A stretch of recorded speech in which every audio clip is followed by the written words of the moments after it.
Do you recognize that hushed sensation right before a tempest strikes? That unsettling stillness prior to total chaos? That was exactly the atmosphere at Buckingham Palace earlier today. However, there is a surprising turn because the initial boom didn't originate from the royal family. Instead, it came from Prince Harry rushing onto a private aircraft in California, appearing like a guy who suddenly remembered he left the oven on back in London. Before you begin speculating, no, Meghan was not accompanying him. There were no grinning publicity photos, no Netflix filming team following in his wake, and no meticulously arranged photo opportunities. It was simply Harry by himself, frantic and sprinting back to confront the single entity he spent years fleeing. The reason is that the palace has just made a formal declaration. They are currently assessing who is permitted to retain their royal ranks. On this occasion, it is not merely ambient static or tabloid conjecture. It is not another story based on what some anonymous palace insider claims. This situation is legitimate, involving his name, his kids' destinies, and even those carefully designed Duke and Duchess business cards. Every single one of those things is dangling by a fragile royal strand. The statistics are harsh, as 6 out of 10 British citizens wish for Harry and Meghan to be entirely divested of their titles. Furthermore, 23% of the British population is actively demanding that it happen. These figures are not merely statistics but represent a country that has reached its limit. The timer has formally begun ticking. Therefore, the only significant query remaining is whether Harry will fly back to California as a prince or merely as Harry Windsor. Stick with me because the events about to transpire are the sort of royal theatrics that have been simmering for years. Believe me, you really do not wish to overlook how this situation concludes. Let me pose a question to you regarding the last time you witnessed the monarchy act in total silence yet still rattle the entire globe. That is precisely what occurred, as the palace did not simply wake up one morning and decide to casually check on Meghan and Harry. No, they ordered something much more precise and significantly more destructive. It is a constitutional examination of all honorary ranks possessed by non-working members of the royal family. You surely understand what that implies. Meaning anyone who profited from crown relationships while lounging in Montecito just received a reality check stamped with a royal mark. The media labeled it a standard assessment, but I describe it as the monarchy's version of pretending not to know who is calling. However, observe the timing of it all. This entire situation arises mere days after King Charles conducted a hushed and private gathering with his most senior counselors. There were no cameras present and no press statements issued. Just the king and the individuals who actually managed the operation. The subject matter was making the monarchy more efficient. Now, while I am not an expert within the palace, I have lived long enough to realize that efficiency usually signifies one specific thing. We are on the verge of cutting someone off financially or socially. Indeed, every gaze in Britain turned immediately toward Meghan and Harry. Even the employees of the royal household did not trouble themselves with pretending this was nuanced.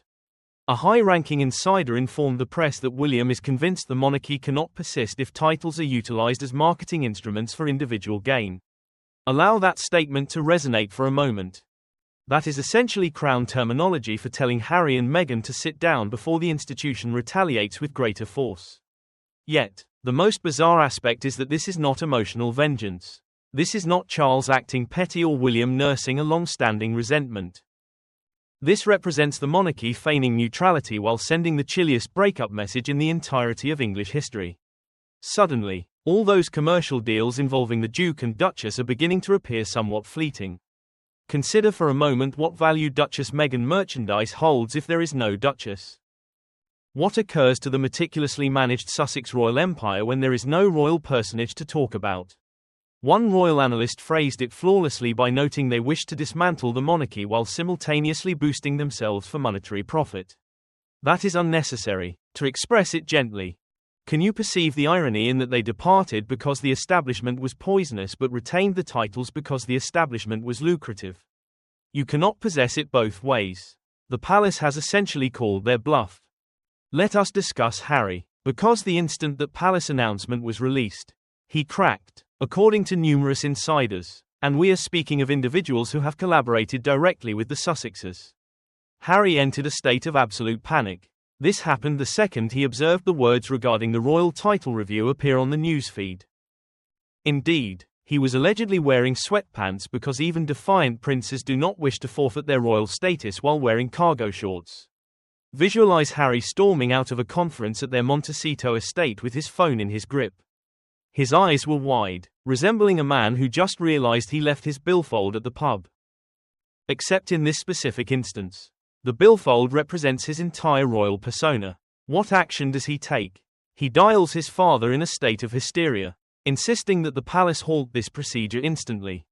However, the reply he received was pure freezing detachment from Buckingham Palace. They informed him that His Majesty will converse with him once he arrives. To put it another way, do not argue from California but board an aircraft if it is truly that significant. That is precisely the action he took. There was no Meghan, no Netflix filming crew, and not even a sympathetic glance from the children.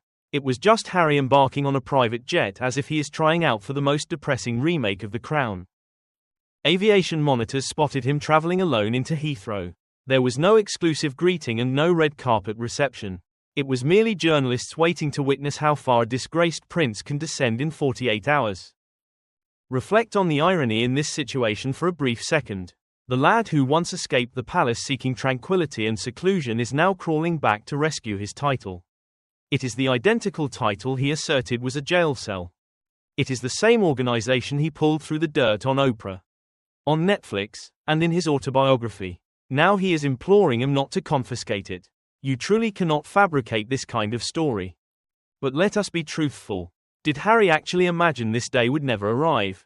Did he genuinely think he could pen spare and insult his family on global television? Did he think he could ink multi-million-dollar contracts utilizing Prince Harry as the selling feature and encounter zero repercussions? Because if he did believe that, then he is not merely inexperienced. He is hallucinating. One palace contact expressed it best by saying he desires liberation from obligation but entry to the benefits. That is not how a monarchy functions. That is not how any of this operates. Now Harry is discovering that tutorial the painful way mid-flight and alone. He is likely lamenting every interview, every podcast, and every meticulously constructed soundbite that brought him to this point. Very well, let us examine the evidence because this is not merely regarding a jittery flight and a damaged ego. This represents years of claiming they just desire privacy followed by spare and 6 Netflix episodes. Then came Oprah, Spotify contracts, and whatever other medium would offer them a microphone and a payment. Do you recall when privacy was the justification for abandoning royal service? It is amusing how that privacy transformed into a massive content kingdom constructed upon the very titles they claimed were destroying their lives. Harry described Spare as his most unvarnished truth. I describe it as the Globe's most theatrical group chat exposure accompanied by a publishing agreement. And Meghan, the woman who claimed she did not know much about the royals, took a casual British introduction and converted it into a 12-part series about her misery. Oh, and let us not overlook the supposed near-disastrous paparazzi vehicle pursuit in New York. It was an entire media spectacle arranged to demonstrate how much they remain victims of the system. Except on this occasion, the system is exhausted. Even Hollywood is rolling its eyes at the situation. Here is my query for you. Why are we feigning that 2 individuals who departed from royal existence because it was poisonous are still signing checks with royal initials printed in gold? You cannot manage a victim brand and a VIP brand from the identical mansion. You simply cannot do it. That might succeed in Netflix proposal sessions. But in Buckingham Palace, someone is ultimately saying to pick a lane. Judging by the atmosphere this week, it is the lane devoid of the letters HRH. But hold on, it becomes even better. Meghan, in all her strategic brilliance, recently reappeared in the worst possible manner. Do you remember that notorious podcast instance where she stated she did not grow up knowing much about the royal family? Oh, what an blatantly assured refusal of the truth. Here is what palace employees actually recall about Meghan reading royal biographies. They remember Meghan practicing curtsies in front of looking glasses. They recall Meghan questioning royal experts about Diana's gemstones, about etiquette, and about everything else. This was not some ignorant American who wandered into Buckingham with a fantasy and a grin. She completed her research. And yet she goes on the microphone with her gentle, vulnerable tone and attempts to sell us the notion that she was merely an innocent girl from LA who had no idea what a duchess was. We accepted it once, perhaps twice, But when that brief audio clip reappeared this week, people did not merely roll their eyes. They pressed replay repeatedly. That instant suddenly transformed into Exhibit A in the file of hypocrisy. Believe me, that file is quite substantial. Even worse is that the Ellen DeGeneres video from 2021 is circulating once more. You know, the one where Meghan is curtsying to a champagne bottle and joking about royal stiffness like it is a poor improv exercise. It was charming until the news stories appeared. Now it resembles ridicule coming from someone who is freaking out over her children losing those precise ranks. She stated titles shouldn't be significant. Now she is holding onto them as if they are the final luxury handbag on Rodeo Drive. Do you perceive the issue here? The story is falling apart. Even the public members who supported her are beginning to observe the cracks. So Harry ultimately arrives, and instead of the affectionate royal greeting he might have imagined on that jet, he is rushed directly to Clarence's house. There were no reunions, no embraces, and no Meghan emerging from a Range Rover in a beige coat for a shock appearance. It was simply Harry and the palace that has finished pretending. Inside, it was an entirely distinct universe. Informants claim it was strained from the second he entered. It was less of a family gathering and more of a corporate hearing involving generational wounds. Harry's initial action came directly from the panic manual. He insists the title assessment be halted instantly. King Charles remains calm, cool, and does not shift an inch. He allegedly informs Harry that this is not merely about him, but about the future of the crown. Harry reminds his dad that he is still a prince. He argues that the public still views him as Diana's boy. He claims he merits respect, consideration, and security. King Charles pauses, looks him directly in the eyes, and says you cannot refuse the institution while trading on its name. That, my friends, is a father-son decisive moment if I have ever heard one. But then it becomes even more intriguing. In walks William, unannounced, unbothered, and without a smile to be found. You could sense the chill in that chamber, and it was not coming from the palace climate control. Harry blames William for being the person urging Parliament to remove the titles. That is the instant everything explodes. William retorts that you made your selection. You departed, and you desired liberty. Well, this is what liberty appears like. We have all witnessed or lived through our share of sibling conflicts. But this specific one was radiating vibes of Bridgerton crossing with Real Housewives. When Harry transitioned to begging, actually begging for his children's titles to be saved, let us just say the only kindness coming from that room was the palace allowing him to leave with whatever remained of his pride. Because here is the brutal reality nobody wishes to vocalize. Archie and Lilibet's titles are not merely ceremonial. They represent leverage and brand worth. They are the distinction between famous children and royal successors. Meghan is aware of it. Harry is aware of it. And now the crown is aware that they know it. One analyst identified it precisely by saying it is not a financial matter. Working royals do not gain profit nor do they utilize their names to earn cash. It is a privilege to possess a Royal Highness status. The reality that she has persisted in using this status when they have been directed not to is absolutely maddening to Buckingham Palace.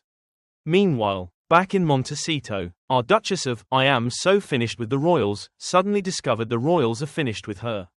When I tell you the atmosphere changed in that estate, I mean it seriously.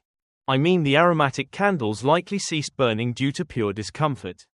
Several insiders assert Meghan was enraged that Harry flew without her. She reportedly dialed her public relations team and attorneys within minutes of the headline appearing in People magazine.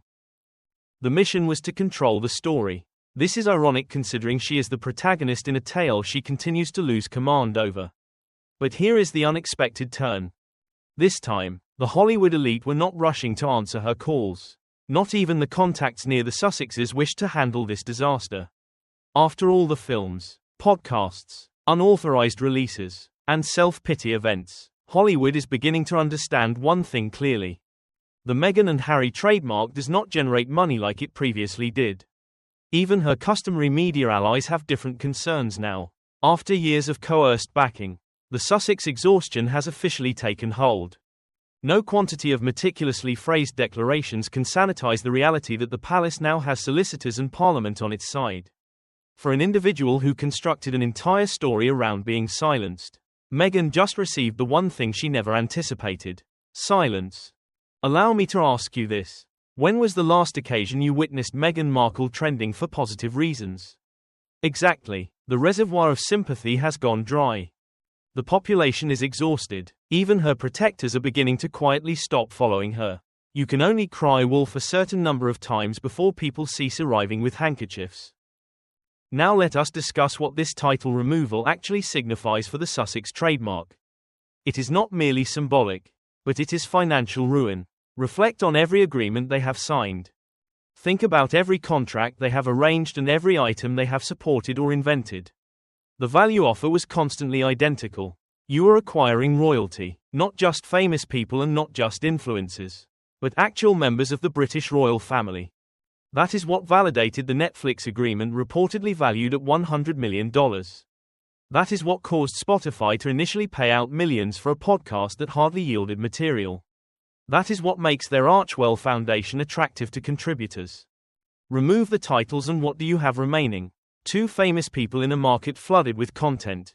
Two individuals whose main claim to renown is grumbling about the establishment they abandoned.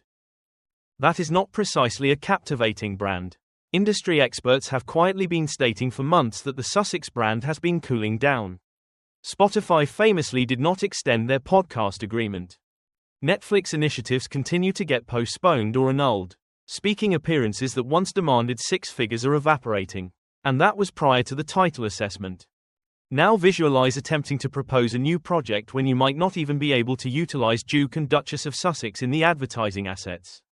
Imagine the literary contracts, the sponsorships, and the collaborations. All were structured around royal ranks that might disappear.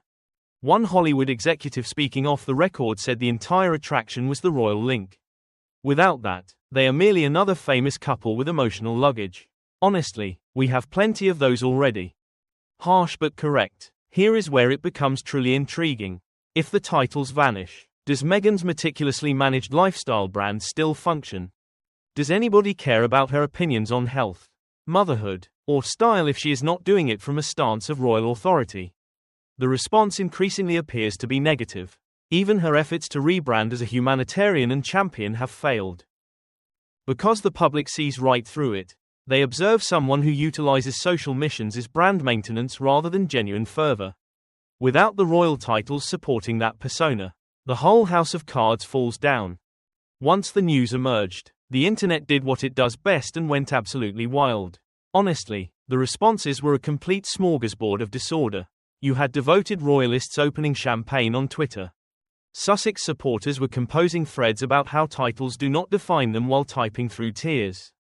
As for the rest of us, we simply grabbed some popcorn. British tabloids had a total field day. One headline from the Daily Mail read that the rebel prince returns for his judgment. The Telegraph labeled it the Crown's silent takeover. Somewhere in California, Meghan was likely asking why they are always so inventive when it concerns her. On social media, the division was amusing. In the UK, the phrase "strip the titles" was trending by lunchtime. People were calling it long overdue and the result of their Hollywood hustle. Meanwhile, in specific corners of the US, the hashtag asking to leave Harry alone was attempting to trend. However, the enthusiasm just was not present. What is fascinating is that even some of their former backers are now changing their stance. People who supported the Oprah interview are now looking skeptically at the podcast remarks. Netflix enthusiasts are stating the documentary was a bit too managed. The sympathy reservoir is running on fumes. It is almost as if the world is collectively realizing something. You cannot insult the monarchy on prime-time television. You cannot monetize the conflict and think the Crown won't eventually retaliate. Even the algorithm has reached its limit. Just like that, the Meghan and Harry sympathy era is starting to spoil like milk left out in the California sun. Do you sense that change? Because it is occurring in real time. The story that shielded them for years is disintegrating. There is no public relations team powerful enough to reconstruct it. Just when the Sussex drama felt like it had reached maximum chaos, Buckingham Palace delivered the final strike. It was a quiet late-night declaration. There was no theatrical music and no press briefing. It was just a flawlessly phrased reminder from an organization that flourishes on nuance and authority.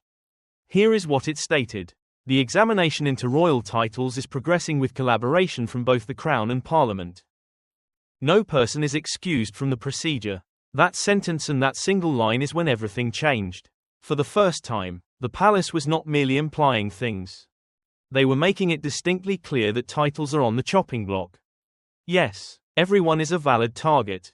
By morning, every major UK tabloid ran with the same heartbeat in their headlines. Royal titles in danger, Harry comes back too late, and the Crown fights back. You could almost hear Britain waking up in a blend of shock, schadenfreude, and disbelief. Across the ocean in Montecito, Meghan reportedly collapsed crying to pals. She was saying, "They cannot do that to my children." But here is the thing. They can. According to one palace aide, the monarchy does not take. It corrects. How poetic, how destructive, and how absolutely brutal. Because this was not just Buckingham Palace removing a title from a webpage. This was the Crown stating loudly and clearly that you cannot profit from us and then claim you are the ones being exploited. If that message did not land with Harry and Meghan by now, the palace just transformed it into constitutional law. But let us discuss the brilliance of this maneuver from a tactical viewpoint. By framing it as a thorough review of all non-working royals, the palace gets to remove Harry and Meghan's titles without making it appear personal.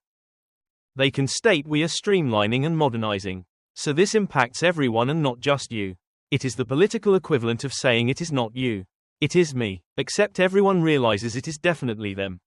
By involving Parliament, Charles ensures this is not merely a family dispute. This is constitutional, legal, and irreversible. Harry and Meghan cannot appeal to public compassion or claim they are being harassed by the institution. Because the institution just stated this is about principles rather than personalities.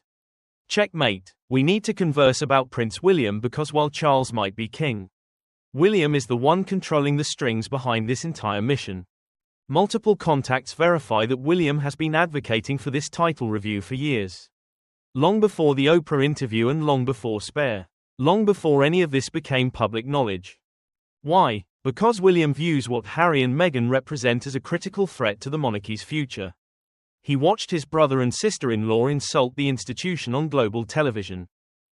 He observed them sign contracts that explicitly traded on their royal standing. He saw them construct a brand that directly rivaled and weakened the actual royal family. And he said enough is enough. One palace source stated William is convinced the monarchy can only persist if there are distinct limits. You are either inside or you are outside. You cannot be partially royal. And he is correct. As the half-in and half-out model Harry and Meghan desired was never going to function.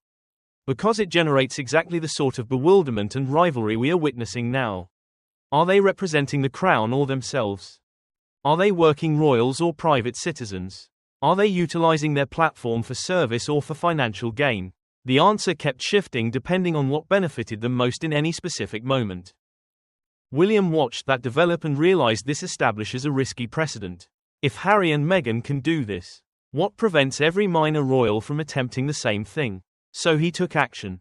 Reports imply William has been in continuous communication with Parliament, with constitutional attorneys, and with advisors who specialize in royal succession and titles. This is not emotional. This is not vengeance. This is William defending the institution he is going to lead. Honestly, it is likely the most tactical and clear-eyed choice he has made as heir to the throne. Because he is not just thinking about the present. He is thinking about the monarchy in 20, 30, or 50 years. He knows that if Harry and Meghan's model becomes acceptable, the whole thing falls apart. So here we are, the full image of how the Crown just checked Meghan and Harry laid bare. Harry is back in London, likely staring at palace walls that once felt like home and now feel like courtroom panels. Meghan is pacing in Montecito, refreshing her phone every 30 seconds. She is waiting for a headline that won't destroy her. And those titles they once clung to like lifeboats are suddenly drifting out to sea. Truly, who predicted this outcome? Oh right, everyone with eyes and a Wi-Fi connection. They desired liberty, they desired their truth, and they desired Netflix contracts in the morning and royal status by night. But this palace move represents the quiet kind of justice that doesn't need a documentary or a podcast to be heard. It is the monarchy stating fine. Walk away if you wish. But you do not get to take the crown with you. So the question is not will Harry leave London as a prince? The question is did he ever really understand what being a royal meant in the first place? Because here is the truth they are learning the painful way. You can abandon the palace. You can abandon the country. And you can even abandon the family. But you cannot leave with the legacy and anticipate it to follow you to Montecito like a faithful dog. The crown does not beg. It does not chase. And it certainly does not bargain with people who monetize its pain. This was always going to conclude one way. The only surprise is that it took this long. So what occurs next? Does Harry return to California empty-handed? Does Meghan finally realize that being a duchess without the crown's blessing is just expensive costume play? Do Archie and Lily grow up as the kids who almost possessed titles? Or does the palace in a shocking twist offer them one final peace offering with terms so strict and so humbling? Accepting would be more painful than losing the titles altogether. Only time will reveal the answer. But one thing is for certain. This royal reckoning is just getting started. You need to be here for part 2. Because if you imagine this was dramatic, wait until you observe how the Sussexes respond. Wait until Parliament weighs in. Wait until the real consequences start rolling in. So do me a favor and smash that like button if you are Team Palace or Team Sussex. Drop a comment telling me where you stand on this whole mess. Subscribe so you do not miss a single second of what happens next. Because trust me, this story is far from finished. The crown just made its move. Now we wait to see if Harry and Meghan have any pieces left to play.